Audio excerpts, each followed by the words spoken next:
Bike में ना खसे खरोच की मरोज नहीं आ रही तो बंदा कैसे मर गया बताओ। हमने जनकपुरी थाने में यहाँ पे कंप्लेंट लिखवाने गए, इन्होंने कंप्लेंट नहीं लिखी हमारी। 6 थानों में हमने कंप्लेंट लिखाने की कोशिश करी, इन्होंने से एक भी थाने ने कंप्लेंट नहीं लिखी। इन्होंने बोला कि तुम्हारा इकलौता लड़का नहीं खोया है, ऐसे लाखों लड़के खोते दिल्ली के। प्रशासन की बहुत बड़ी लापरवाही है। दिल्ली के जनकपुर इलाके में जल बोट के गड्ढे में गिरने से बाइक सवार की हुई मौत। बाइक सवार की पहचान कलेशपुरी के रहने वाले कमल के रूप में हुई, जो अब तक की जानकारी के अनुसार रात को रोहिणी स्थित दफ्तर से घर लौट रहा था। उसकी घर वालों से लगातार बात हो रही थी, लेकिन जब वह देर रात तक घर नहीं पहुंचा तो घर वाले उसे ढूंढने निकले और पूरी रात परियोजना के अनुसार आधा दर्जन थानों के चक्कर लगाते रहे, जिसमें जनकपुरी को लेकर सागरपुरी, विकासपुरी और रोहिणी में भी शामिल हुए।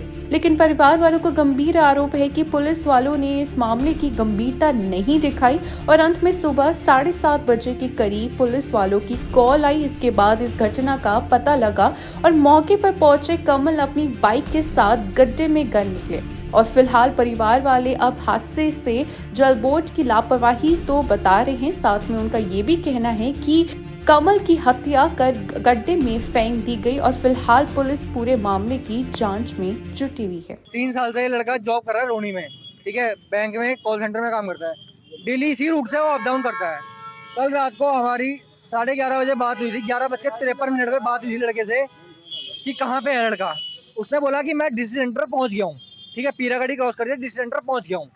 डिस्ट्रिक्ट सेंटर पहुँचने के बाद उसने बोला मुझे 15 मिनट लगेंगे मैक्सिमम, मैं घर पहुँच जाऊँगा, ठीक है। 15 मिनट की जगह हमने आधा घंटा वेट करा, लड़का घर नहीं पहुँचा। आधे घंटे बाद हमने इसको 10 कॉल करी, बंदे ने कॉल नहीं उठाई। हमें चिंता हुई, हम उसको ढूंढने निकले, हमें लड़का नहीं मिला। हमने जनकपुरी थाने में यहाँ पे कंप्लेंट लिखवाने गए, इन्होंने कंप्लेंट नहीं लिखी हमारी। इन्होंने कंप्लेंट लिखने साफ मना कर दिया। इन्होंने बोला कि 24 घंटे बाद हम कंप्लेंट लिखेंगे आपकी। कौन से थाने में? जनकपुरी थाने में यहाँ पे। उसके बाद इन्होंने हमने बोला कि सर कुछ मत करिए, हमारी जो फ़ोन बज रहा है वो फ़ोन बज रहा है, उसकी रिंग कम से कम जब तक फ़ोन स्विच ऑफ हो जाए उससे पहले उसकी लोकेशन पता करके हमें बता दीजिए कंप्लेंट। इन्होंने लोकेशन पता करी, हमें लोकेशन भेजी और उसका लोकेशन डिलीट कर दी। हम वो लोकेशन खोल भी नहीं पाए, इन्होंने डिलीट कर दी लोकेशन। हमने दोबारा गए, इन्होंने बोला हम आपको लोकेशन नहीं देते, ये कॉन्फिडेंशियल वो है, ठीक है। हमें चलो ठीक है। इन्होंने फिर हमें बोला कि इस दायरे के 200 मीटर के अंदर यहाँ पे आपको फ़ोन है, आप ढूंढ लीजिए। इस दायरे के यहाँ पे पार्क के अंदर बताया इन्होंने। फिर उन्होंने अपने 2 कर्मचारी भेजे हमारे साथ, उन्होंने पार्क ढूंढवाया, पार्क में कुछ नहीं था। पार्क में होता कहाँ से, लड़का तो यहाँ पड़ा था, ठीक है। इनको हमने बोला सर आपको जब इतना पता है 200 मीटर के दायरे में, तो आप हमारे साथ लड़का ढूंढ सकते हो ना 2 मिनट के लिए। जहाँ 2 बजे वहाँ 4 लड़के भेज देते अपने, हम 7 तो लड़के थे ही ढूंढ रहे इनको, ठीक है। इन्होंने वो भी नहीं किया। इन्होंने बोला अब हमने ढूंढ लिया, अब हमारी बस की नहीं है, अब हम सुबह करेंगे काम, अंधेरे में काम नहीं होगा, सुबह हमारी टीम आएगी तब हम काम करेंगे। हमने बोला कंप्लेंट लिख लो, कंप्लेंट भी नहीं लिखी।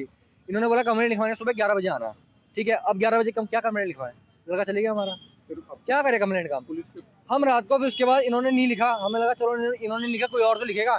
हम वापस यहाँ से ऑफिस गए इसके रोहिणी, जहाँ लड़का काम करता था, वहाँ से लेके सागरपुर थाने तक 6 थानों में हमने कंप्लेंट लिखाने की कोशिश करी। इन्होंने से एक भी थाने ने कंप्लेंट नहीं लिखी है। कितने थाने? 6 थाने, एक भी थाने ने कंप्लेंट नहीं लिखी है। 7वां थाना यहाँ पे सागरपुर में। अभी जाते हुए जब हमें कुछ नहीं मिला, 7 बजे हम घर जा रहे थे, हमने लास्ट ट्राई किया सागरपुर थाने में कंप्लेंट लिखवाने का। इन्होंने बताओ क्या बोला हमारे को, इन्होंने बोला कि तुम्हारा इकलौता लड़का नहीं खोया है, ऐसे लाखों लड़के खोते डेली के। मतलब हमारा खून कुछ है ही नहीं क्या, हमारा भाई कुछ है ही नहीं, ये बताइए। टोटल मिला के 7 थाने गए हम। रोहिणी सेक्टर 10 में भी गए थे हम, जनकपुरी गए हम, डी ब्लॉक गए हम, सागरपुर गए हम, और ये आपका ये पड़ता है क्या बोलते उसको, ये डाबड़ी और उत्तम नगर नहीं था, दूसरा एक वो था, मैं नाम भूल रहा हूँ, मुझे याद नहीं आ रहा, ठीक है। 7 में से किसी ने भी कंप्लेंट नहीं लिखी है। सब ने सिर्फ क्या किया है, लड़के का नाम बता दो, लड़के के बाइक नंबर बता दो, लड़के का फ़ोन नंबर बता दो, लड़के की फोटो दे दो, हम व्हाट्सएप ग्रुप में शेयर कर देते हैं। व्हाट्सएप ग्रुप में इन्विटेशन भेजना किसी को। फिर आपको कैसे पता चला कि वो यहाँ पर है? हम सुबह 7 बजे यहाँ से घर गए, हमने सोचा कि आप यहाँ पे, अब हमें अभी तो नहीं मिल रहा, तो हम घर जाते हैं। हमें 11 बजे बुलाया थाने में, हम 11 बजे थाने में आएंगे कंप्लेंट लिखवाने, फिर दोबारा हम पुलिस वालों को लेकर ढूंढने आएंगे। हम घर पहुँचे भी नहीं थे, हमें मेरे भाई के नंबर से कॉल आई कि आपका लड़का एक्सीडेंट हो गया, आपके लड़के का, यहाँ पे आ जाइए। ये किस थाने से है? जनकपुरी थाने से सर ने कॉल करी हमें, ठीक है। तो मेरा मानना ये है कि जब आपने इतनी जल्दी सुबह इतना ढूंढ लिया, सुबह 7 बजे ढूंढ लिया, तो रात को क्या हो गया था आप लोगों को। क्या हम मतलब कि आप लोगों का मतलब क्या है कि पुलिस वाले हमारे लिए है ही नहीं क्या, नॉर्मल जनता के लिए पुलिस वाले नहीं है क्या। हर चीज़ के लिए पोस्ट चाहिए क्या किसी बंदे की, या पहुँच चाहिए किसी चीज़ की। बिना पोस्ट के काम ही नहीं करेंगे आप लोग, बिल्कुल भी काम नहीं करोगे। मतलब कि महंगा किसी बंदे की मौत हो जाए, उस बंदे को कुछ ना हो। कहाँ से आ रहे थे और कहाँ जा रहे थे और कमल अपने ऑफिस से आ रहा था रोहिणी सेक्टर 10 से, अकेले आ रहे थे? अकेले डेली आता था वो 3 साल से, अकेले ही 3 साल से इसी रूट से आता है, इसी रूट से जाता है। ऐसा भी नहीं है कि रूट चेंज कर रहा हो या दारू पी के आ रहा हो या नशा कर रहा हो, या इससे पहले भी ऐसा कभी हुआ हो कि रात को घर नहीं आया हो तो हमें चिंता ना हो। पहली बार फर्स्ट टाइम ऐसा हुआ, इनको हमने सब कुछ बताया। इन्होंने ये तक पूछा कि लड़का नशा तो नहीं करके आया, हमने कहा सर लड़का नशा नहीं करता है। इन्होंने तब भी हमारा विश्वास नहीं किया रात को। कमल सबसे छोटे थे घर में, ये सबसे छोटा लड़का था कमल, जुड़वा? हाँ ट्यून से, उसका भाई यहीं पे ही है अभी, ठीक है ट्यून। अब मुझे बताओ उसके पापा रात को हमें 12 बजे से हमारे साथ ढूंढ रहे हैं उस रोड, बाप रात को 12 बजे से अपने लड़के को ढूंढ रहा है इस रोड पे। वैसे ही हमें पता था कि आजकल वैसे ही न्यूज़ में हादसे चल रहे हैं कि लड़के किडनैप हो रहे हैं, लड़कियां किडनैप हो रही है। इनको हमने कितना समझाया, इन्होंने हमारी बात नहीं मानी, ठीक है। इनको हमने कितना, इन्होंने बोला कि तुम्हारे लड़के अकेले किडनैप नहीं हो रहे, क्या बोलते हैं, दुनिया के हो रहे हैं, ठीक है। फिर उन्होंने क्या, हमने बोला सर ऐसा तो नहीं है कि किडनैप होकर फिरौती के लिए हो रहा हो या किसी की दुश्मनी हो, कुछ हो। बोला नहीं, अगर किडनैपिंग का होता तो अभी तक आप पे फिरौती के फोन आया था फिरौती का। एक चीज और बताइए कि हाँ जी। जैसे गड्ढे में वो गिरे मिले, हाँ जी तो क्या लगता है कि वो अगर इस सड़क पे जा रहा हूँ, हादसा है, एक्सीडेंट है या सर, किसी ने मार के फेंका है। मुझे आप एक नॉर्मल सी बात बताइए सर, कोई भी हो, पहली बात अगर उसका रूट ये है, सपोज करो इस रूट से आता है, वो इस रोड से आता है, ये रोड बंद है, तो इस रोड में जबरदस्ती क्यों करेगा आने की? वो इस रोड से जाएगा जिस रोड से और लोग जा रहे हैं। अब वो चलो इस रोड से आ भी गया तो उसकी क्या इसकी क्या किसी बंदे की क्या बुद्धि घूमेगी, वो वापस घूम के इस गड्ढे के अंदर गिर जाएगा? क्यों आएगा कोई बंदा इस गड्ढे के अंदर गिरने के लिए? और पहली बात, अभी इतनी बड़ी दुनिया यहाँ पे तमाशा देख रही है। रात को ये चलती फिरती रोड है, ऐसी तो है नहीं कि सुनसान रोड पड़ी है। इस रोड पे रात को हम कितने लोगों से पूछते गए कि किसी ने कुछ देखा, किसी ने कुछ देखा, किसी ने, एक बंदे ने हाँ नहीं बोला कि हमने कुछ देखा है यहाँ पे। और अभी पूरी दुनिया यहाँ पे तमाशा देखने के लिए बैठी हुई है। आप लोग कमल को जानते थे बहुत सालों से? कमल सर मेरा बचपन का दोस्त था, मेरे साथ बचपन से पढ़ा है। उसके पापा, मेरे पापा ब्राह्मण हैं, हम पूजा पाठ करते हैं, मेरे पापा और उसके पापा पूजा पाठ करते हैं। उसके पापा मेरे पापा बचपन से वो साथ है, ठीक है। हम दोनों भाई बचपन से साथ हैं, हम बचपन से पढ़े लिखे, सबको एक साथ करा हुआ है, ठीक है। मतलब हम उसके दोनों भाई ट्विंस हैं और मैं हूँ, हम तीनों साथ के हैं, बिल्कुल साथ के। मतलब कि एक क्लास हमारी तो साथ में, एक घंटा हमारा साथ में बीता हुआ है, ऐसा है कमल हमारा। और अब पता चला है दुश्मनी, किसी से झगड़ा है? सर कुछ नहीं सर, दुश्मनी क्या, 25 साल की लड़की के साथ क्या दुश्मनी? जो बंदा अपना ऑफिस सुबह 10, साढ़े 10, 11, 12 बजे ऑफिस जाता है, रात को 1 बजे आता है, उसको क्या टाइम मिलेगा सर किसी से दुश्मनी करने का? क्या काम करते थे? अच्छी सर बैंक में, HDFC बैंक में सर, वो कॉल सेंटर में काम करता है HDFC बैंक के। बैंक की सड़कों पर बड़े गड्ढे भी हैं और काम भी चल रहा है। सर एक सबसे बड़ी गलती क्या है, MCD की है।